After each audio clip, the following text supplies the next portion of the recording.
Today we're going to look at the first movement of the Beethoven Tempest Sonata, Opus 31, number 2.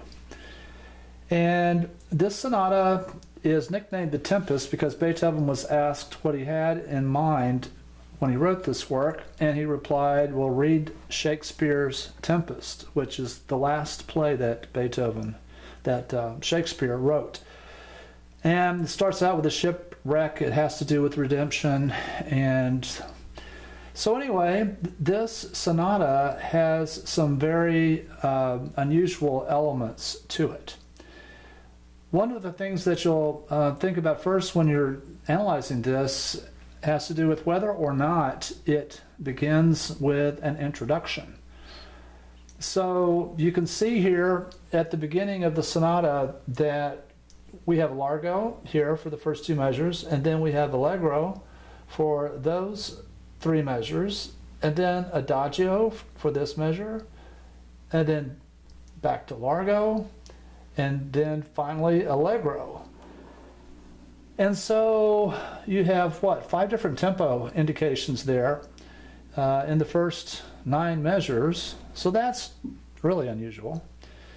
And the exposition has double bars and repeats. So you're always looking for that to see if that is used or not. And so he does do that.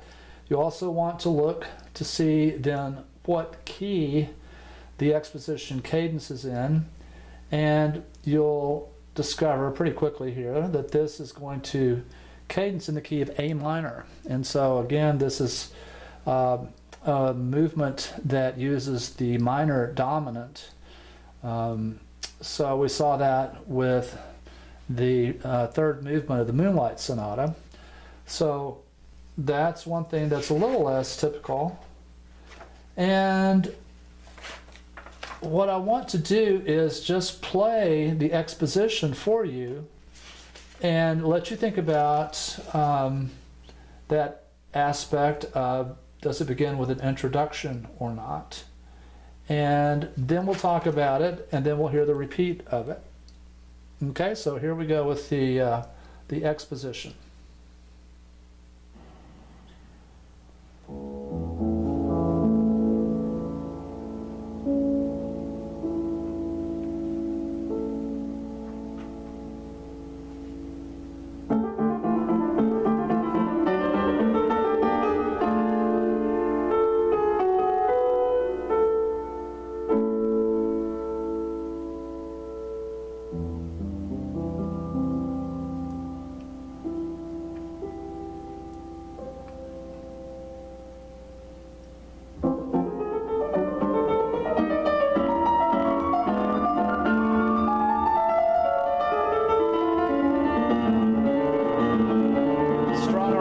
D minor right here.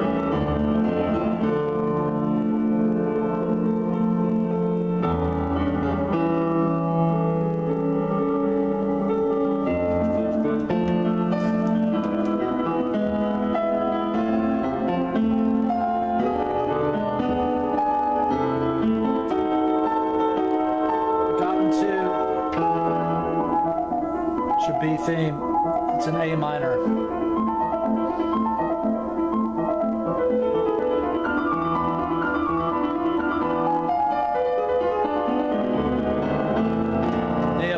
Chord.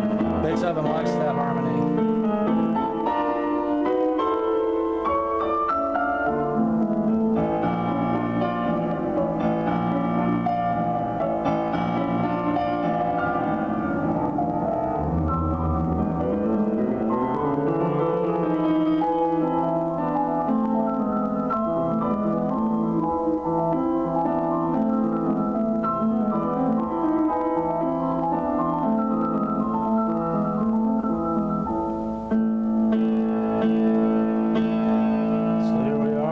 First ending.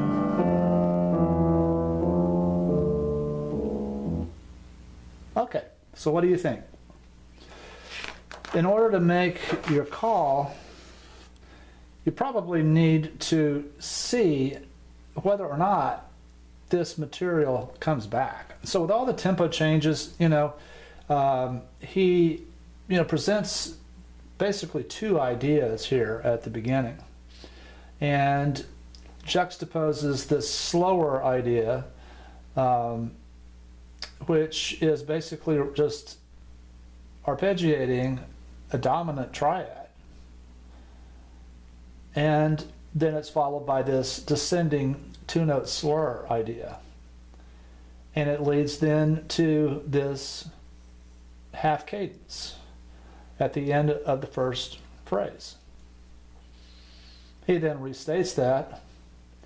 Now we're in C major, so that's going to be the dominant of the relative major key.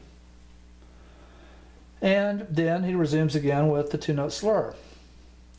And this is something then that has a real clear then root position cadence on tonic, D minor. That's the first time that you've gotten to a root position tonic chord.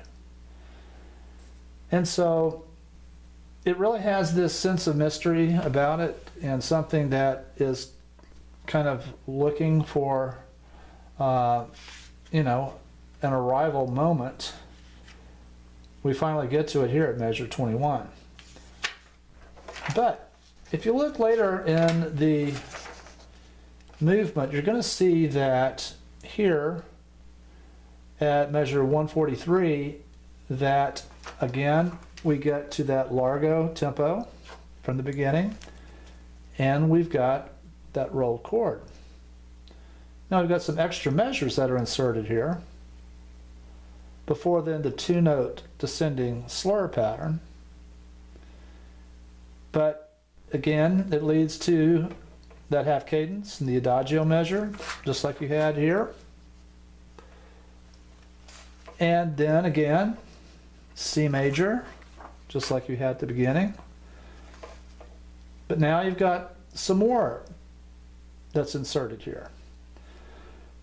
So one of the things that is really unusual about this is, and it's a famous place in the Beethoven piano sonata literature, is the fact that Beethoven writes these long pedal markings here.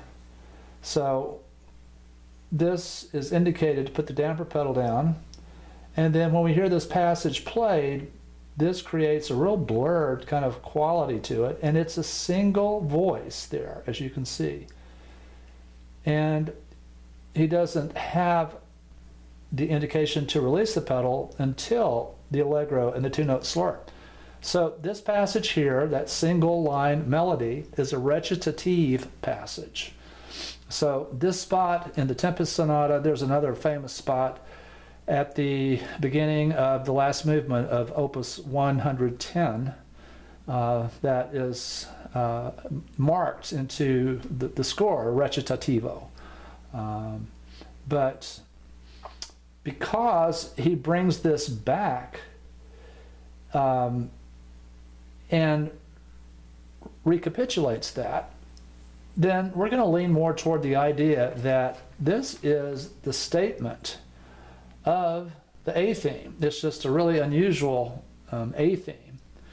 And when you heard this, and it arrives at D minor at here measure 21, then you might not have noticed the fact that this is just... So that basic idea is just a transformation of the beginning of the sonata, which just had this.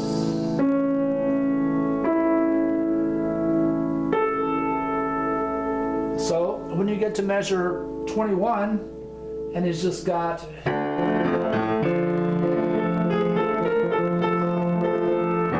and so forth. That really is the same theme, but now it, of course, is allegro, and it is loud, and it really changes the character of it. But you definitely want to notice that this is the same thematic idea as this opening. So this is one of the main ideas of the first movement. And then this idea, which is presented, that little two-note slur descending idea, is something that he works with throughout all of this build up.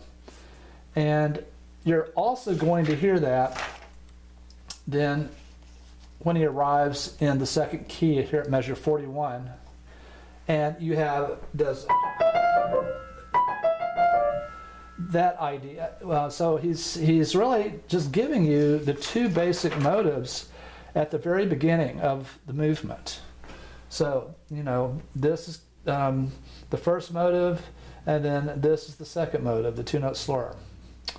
So once we get to this point, the rest of this passage that follows just is leading then to this arrival point at 41. And it is therefore just the beginning of a transition passage that uses this opening A-theme idea that's presented at the beginning. So basically, you know, it's in four measure phrases. So you have an opening 1, 2, 3, 4, 5, 6. So, you know, it's extended there a little bit. Then that's sequenced. So this is the sequence of it. And this again, 1, 2, 3, 4, 5, 6. Downbeat here then starts another phrase that then is descending, 1, 2, 3, 4. And then you have 1, 2, 3, 4. And then you have transition there. So that's basically how the phrasing on this works. And it's very unusual. All the tempo changes, you know, are unique. All right, so you have the opening of the transition that outlines that D minor triad. And then left hand crosses over and plays this. And then now it sequences the same thing. So basically four measures. So there's a four measure phrase. There's a four measure phrase. Now he's going to shorten the length, and it's going to go to two measures. So now it's still D minor. So this had been, you know, a 1 chord. This had been a 5 chord. Now it goes back to 1. And then this is a 5 of 5. And now we're in two measure groups. So you had 1, 2, 3, 4. So that's a phrase.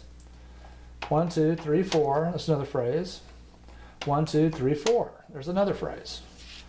So this is a little bit longer. So you have 1, 2, 3, 4. That's 1, 2, 3, 4, 5. So he has 5 phrases there. So a period group. And it arrives on the dominant of A minor here. All right. Then at this point, you have then the B theme that's presented. And it is using that two-note slur idea. And basically four measure phrases again. 1, 2, 3, 4. 1, 2, 3, 4. And then 1, 2, 3, 4, 5, 6, 7, 8. And so this is going to extend things quite a bit. And he gets to a second important idea at measure 55, because he's going to work with this then coming up here and in the following passage. So, you know, I would label this as B1, and then this arrival point at when you get to this place where it's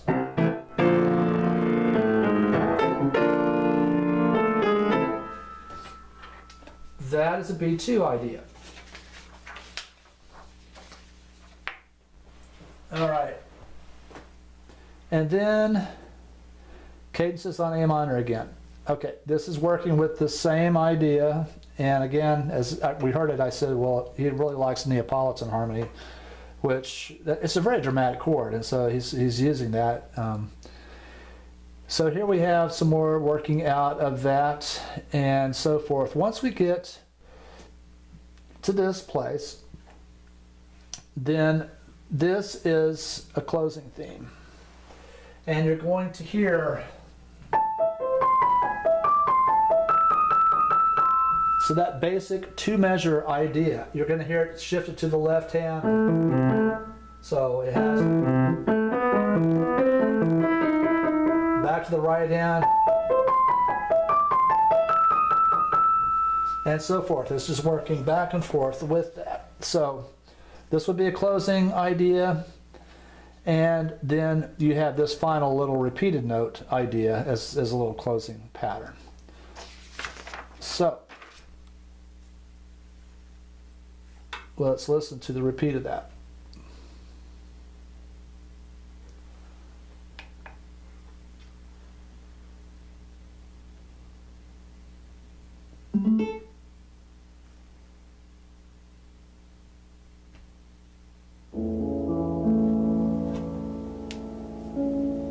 So really important. You know, you don't really notice it that much because it's so soft.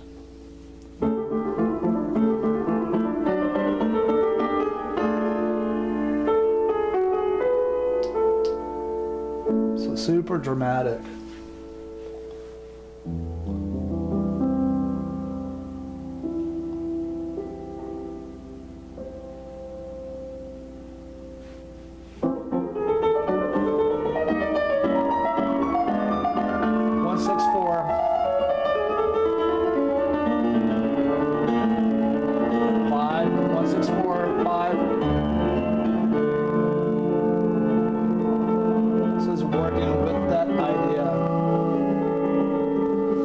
Two-measure groups. It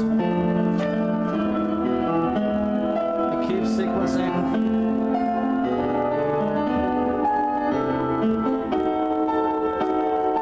Now here we're in A minor. There's your B theme. So it's 1, 1, 2. 1, 1. Extends this. There's that Neapolitan.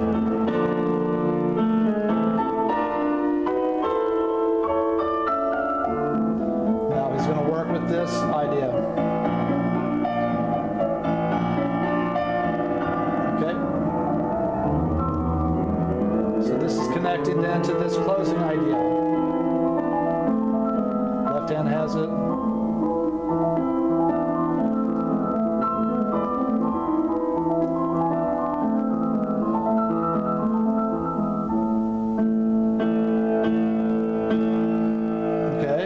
This is just going to connect to Largo.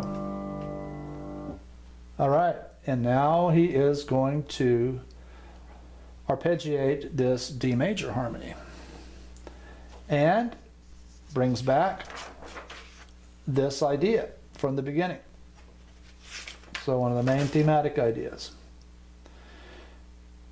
All right, again, you see he writes longer pedal markings here. All right, now he's going to arpeggiate this B sharp fully diminished 7th harmony. And then we're going to hear this F sharp major harmony. And so this is like a 7/7 of this. And so this B sharp is like a 7/7 of 5, and it sounds like it's going to go to F sharp major. So that's, you know, like a 1/6/4 positioning of it. But what happens is he just immediately turns to F sharp minor, and he gives you that transition theme. So which is taken from the opening two measures. So he basically is going to give you this character, so this version of this theme, and it is very jarring when you hear this. So it's fortissimo. This was, you know, piano, very, very mysterious. You don't know really where you're headed harmonically as you hear this, and then this is all going to lead us to, so this is more development of